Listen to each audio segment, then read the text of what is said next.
Hello, beautiful people. I'm super excited to be sharing my space with you once again.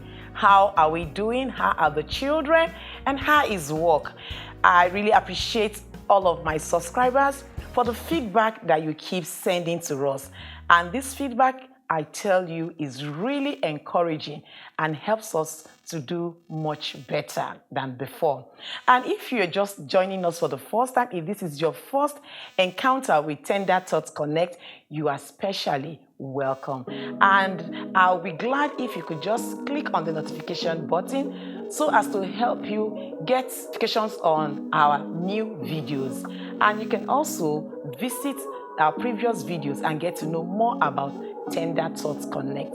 By the way, Tender Thoughts Connect is where we discuss issues that pertains to children, young learners, to help them grow positively and also have a healthy relationship both at home and in the school environment. My name is Fumilayo Azoro Ekeze, founder of Tender Thoughts Connect. You're welcome once again. So on today's episode, I'll be sharing with you on a very interesting topic, which is understanding and managing transition in a child's life or even young adults. Now, one thing we must know, and I know you already know, is that apart from death, change is something that is inevitable. Changes do occur in one's lifetime. Just as we experience changes as adults and it affects us either positively or negatively, children also experience changes. And sometimes they are not able to comprehend what this change is all about. But we all know that usually change occurs most times to make us a better person. And these changes are what we call transitions. So in simple terms, transition simply means the changes or movements from one stage or position to another. Sometimes these changes could be expected and sometimes unexpected. So I'll be sharing with you different types of transitions in a child's life and also how to identify children who are going through transitions and how to help them manage it, how to help them navigate through this period of their lifetime. Please don't go away, stay tuned. And at this point, I would like you to please press and click on the like button, share these videos with your friends, colleagues, and family members. It's sure going to add value to their life. Remember, it's Tender Thoughts Connect.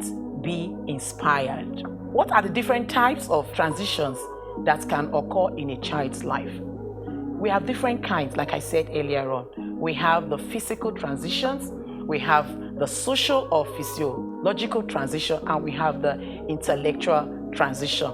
Not to worry, I'm going to take my time to explain these types of transition. Now, starting with the physical transition, which for me is very important, and it occurs every now and then. The physical transition in a child's life happens to be when a child, for example, starts school for the first time. When a child is starting the nursery school, is a physical transition.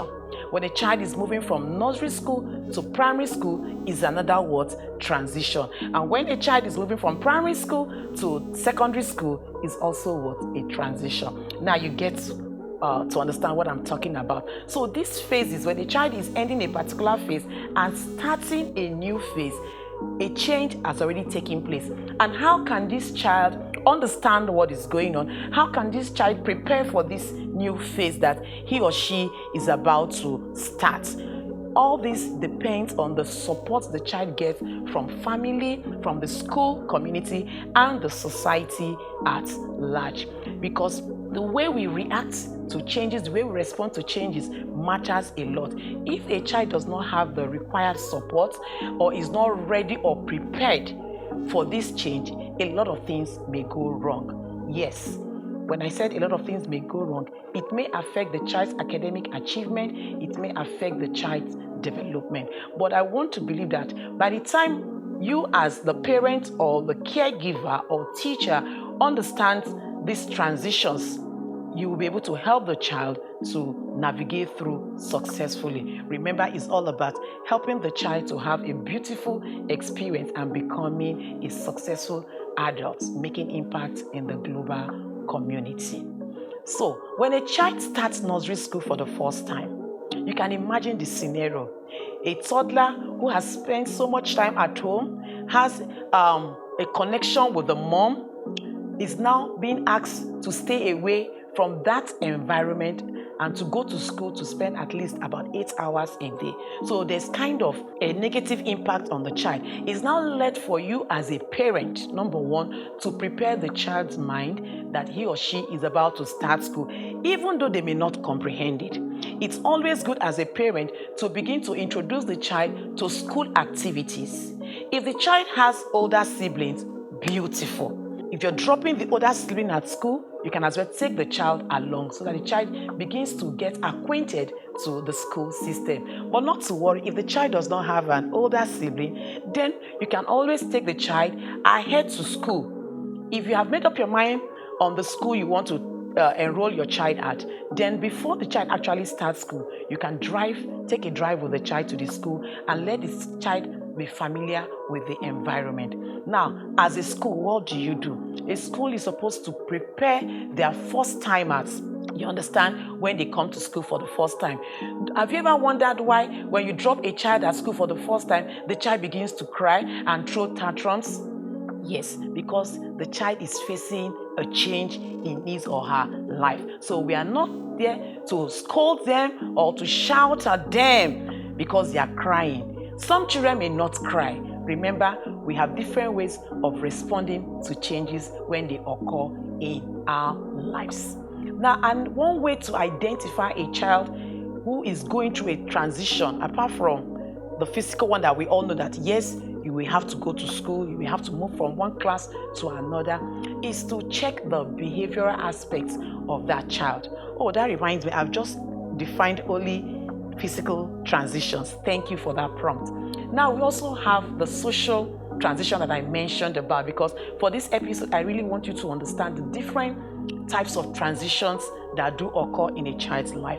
Now, for the social transition, that one is a kind of transition that is usually expected. Now, when we talk about the social transition, I'm talking about when puberty sets in the life of a child. It is usually expected that changes will occur at a particular time in one's life. We all know the stages of puberty, the change in the voice for the boys, the different physical changes for both sexes. You understand what I'm talking about? I don't want to go deep into that. So we know when puberty sets in is a change. A child is transiting from childhood into adulthood. I know that some transitions can be gradual while some are sudden. Now, this one of puberty is a gradual change that occurs. So it's very important that we understand that this change is going to occur in our child's life and then be ready to help them go through those changes. Is that well understood? So I've dealt with the social transition. Now we have the intellectual transition. The intellectual transition has to do with that stage that is very key in the life of a child, when the child is almost like a young adult and the child is moving from secondary school to the university, or the child is rounding up in the university and is about going into the labor market, getting a job. That is another transition that takes place in the life of our young ones. And also there are other transitions that takes place that are sudden, that are not anticipated. Very important. Now, when a child loses a loved one, most especially a parent, nobody prays for it. Death is inevitable. But when it happens, we don't know. Just like when you lose somebody close to you as an adult, you know how you feel. There's a sense of loss. Now, you can imagine a young child going through that. Most children, or children in general, are not able to comprehend the concept of death.